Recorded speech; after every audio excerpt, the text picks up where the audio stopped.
Hello, everybody. Welcome to the Steckline Report. Hey, if you're a farmer and you're trying to grow beans or corn or milo or anything this year in almost every part of the United States, and you don't have one of those things clicking out there, it's called water, and it's needed everywhere, and you almost have to get it out of the ground this year to make things happen. Friends, you see what the market's doing straight up, and we've got all kinds of problems with corn and soybean crops in the United States. Stay tuned. Not only that, but the House Ag people are working on a farm bill this week, and I've got details on it coming up in just a minute.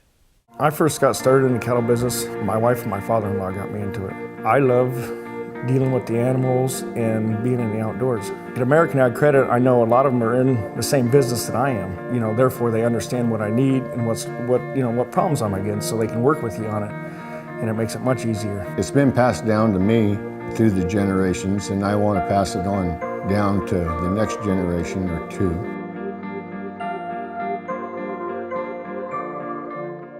Are you ready? Straub International, your Case IH dealer, has what you need to work longer and stronger. Our new high horsepower tractors and combines feature SCR technology for Tier 4A engine emissions, eliminating regeneration times. Right now, Case IH is offering special pre-order discounts with free DEF packages, cab upgrades, and special financing on new units pre-ordered through July 31st, 2012. Straub International, your Case IH dealer, has 7 locations to pre-order your equipment and be ready. Well, friends, there isn't any doubt about it. This old weather's got everybody on edge when it comes to producing livestock or grain products. The cornfields in Illinois, Indiana, Ohio, in that part of the country where it's corn country, are going through some tremendous pressure. In fact, we're hearing of farmers that are mowing down their corn, maybe thinking about planting soybeans, but maybe is probably the word. I think it's pretty iffy now. I think it's pretty late, but some of those boys might try it, and I don't blame them if they do. Try to get some money out of that ground some way or another. But let me tell you, this crop is in dire need of moisture across to about 25 states. With that in mind, you've seen what the grain markets have done. Until a big general rain happens, we don't have a chance of doing anything but having higher grain prices. In the meantime, folks, I want to tell you about what's happening in Washington.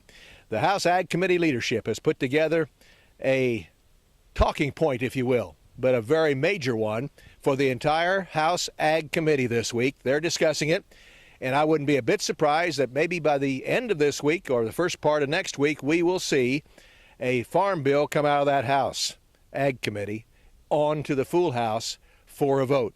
Let me tell you about it, because the details are here, and I've got some pretty good news, to be honest about it. I like this House Ag Committee bill much better than the Senate, although neither one is anything to write home to mom about to get ready to spend money. Let me just tell you about they crafted farm bill language over in the House so far that's going to save $12 billion more than the Senate bill. And most of that cut is coming from, guess what, the food stamp program. That will cause all kinds of headaches for the House to pass. The Democrats, of course, don't want that. The Republicans, most of them do. It's going to be interesting to see how that all turns out. But that could be the blocking point, if you will, of this whole thing making it. The rest of the program pretty much follows the Senate as far as the agricultural side of the bill is concerned. But there's some betterment to it, to be honest about it. It would, the House bill would save about $12 billion, as I said, over 10 years, compared more than the $23 billion that's on the Senate side. And the House bill, even though it mirrors the Senate in getting rid of direct payments, countercyclical payments, the average crop revenue, election program, the supplemental program, it gets rid of all of those just like the Senate.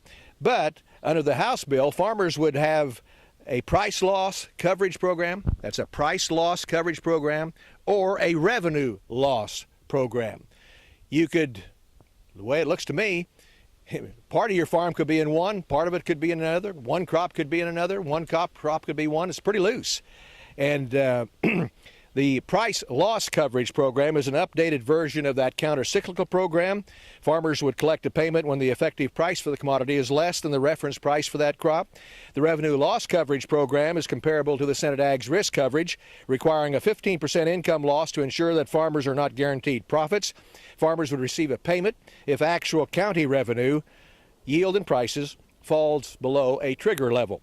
And The House bill really puts a much deeper safety net into it than the Senate does. The Senate put a $50,000 payment cap for the agricultural risk coverage program. This one's a $125,000 cap. No payment caps on marketing loan gains. The Senate had a $75,000 one. The National Cotton Council was quick to answer to the House and said they like this. The cotton people like it a lot better than the Senate people. So we've got some people that are going to be in favor of this thing, no doubt about that. In the meantime, friends, that's kind of the way it stacks up. The House Ag Committee will be working on this. I'll tell you what the full committee will do down the road on the Steckline Report. See you then.